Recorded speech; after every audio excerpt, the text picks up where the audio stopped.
بسم اللہ الرحمن الرحیم۔ السلام علیکم محترم سامعین، آج ہم بات کریں گے سفیانی سے متعلق۔ سفیانی کون ہے اور اس کا تعلق کس خاندان سے ہے؟ اس کے بارے میں ایک روایت کے اندر آتا ہے، حضرت عبداللہ ابن قطبیہ سے روایت ہے، انہوں نے فرمایا کہ میں اور حضرت حسن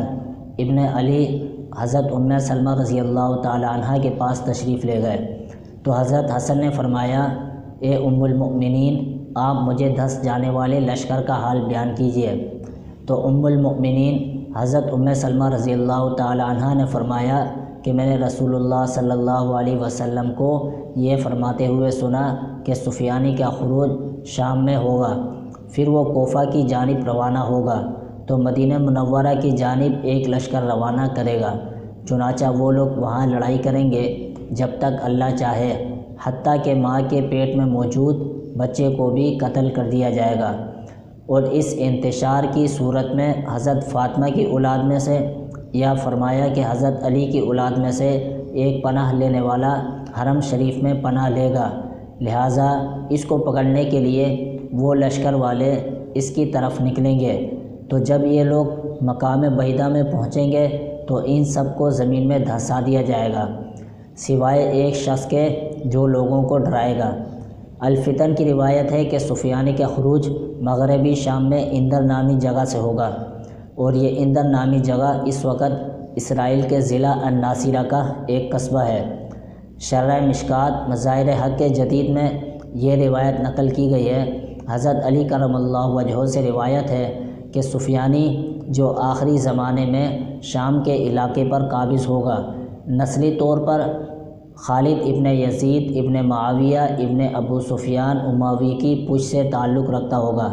وہ بڑے سر اور چیچک زدہ چہرے والا ہوگا، اس کی آنکھ میں ایک سفید دھبا ہوگا، دمشق کی طرف اس کا ظہور ہوگا، اور اس کے ساتھ قبیلہ کلب کے لوگوں کی اکثریت ہوگی۔ لوگوں کا خون بہانا اس کی خاص عادت ہوگی، یہاں تک کہ حاملہ عورتوں کے پیٹ چاک کر کے بچوں کو بھی ہلاک کر دے گا۔ لیکن جب وہ حضرت مہدی کے خروج کی خبر سنے گا تو ان سے جنگ کرنے کے لیے لشکر روانہ کرے گا۔ ان روایات کے علاوہ بھی دیگر بہت سی روایات سے پتہ چلتا ہے کہ یہ سفیانی حضرت مہدی سے کچھ پہلے شام، اردن، فلسطین میں سے کسی ایک جگہ پر ہوگا، لیکن فضل قدیر کی روایت میں ہے ابتدا میں وہ بہت متقی، پرہیزگار اور انصاف کرنے والے حکمران کے طور پر سامنے آئے گا، یہاں تک کہ شام کے اندر مسجدوں میں اس کے نام کا خطبہ بھی پڑھا جائے گا۔ لیکن جب وہ مضبوط ہو جائے گا تو اللہ پاک اس کے دل سے ایمان کو نکال دے گا اور یہ شخص ظلم اور بد اعمالیوں کا ارتکاب کرے گا۔ یا اس کا مطلب یہ بھی ہو سکتا ہے کہ اس کو مسلمانوں کے اندر عظیم رہنما اور ہیرو بنا کر پیش کیا جائے، جیسا کہ باطل قوتیں ہمیشہ کیا کرتی ہیں۔ لیکن بعض روایات میں آیا ہے کہ وہ اہل مغرب سے جنگ کرے گا اور ان کو جو ہے نا شکست بھی دے گا، لیکن ممکن ہے کہ یہ اس کا جنگ کرنا ایک طرح کا ڈرامہ ہو تاکہ عالم اسلام کے اندر اس کو فاتح اور عظیم رہنما بنا کر پیش کیا جائے۔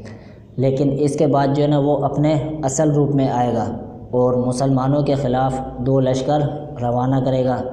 ایک لشکر تو مدینہ منورہ کی جانب اور دوسرا لشکر مشرق کی جانب۔ یہ لشکر مدینہ منورہ میں 3 دن تک لوٹ مار کرے گا، پھر یہ لشکر مکہ مکرمہ کی جانب آئے گا، لیکن جب یہ بعیدہ کے مقام میں پہنچے گا